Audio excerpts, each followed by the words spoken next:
Intensification des relations diplomatiques et de coopération bilatérale entre la République démocratique du Congo et le Royaume de Belgique. C'était au menu de l'entretien entre Christophe Lutundula et André Flao. Le Belge ainsi que les Congolais sont aussi revenus sur l'agression de la République démocratique du Congo par le Rwanda.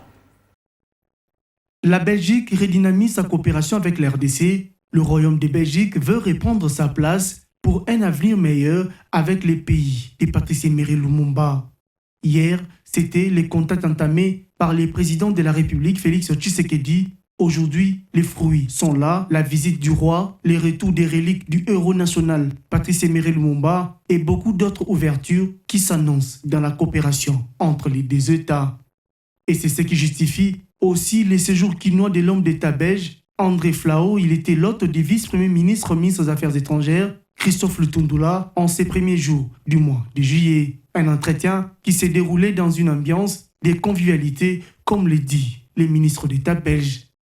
Fort de cet entretien, mais ce n'est pas la première fois qu'on se rencontre, il y a une convergence en disant que c'est dans les relations entre la Belgique et le Congo, maintenant le moment est sans doute propice pour intensifier encore les contacts, à la fois ici et chez nous, pour finaliser et concrétiser des choses qui ont été convenues et qui ont peut-être un peu traîné.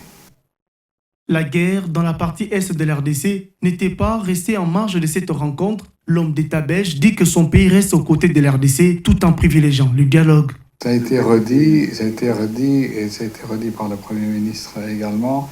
La Belgique est aux côtés de la République démocratique du Congo et fait tout ce qu'elle peut faire au niveau international à travers des canaux diplomatiques pour que le dialogue prédomine et que l'on trouve le plus rapidement possible des solutions pacificatrices, parce que la situation actuelle aujourd'hui fait que ce sont des populations qui sont victimes.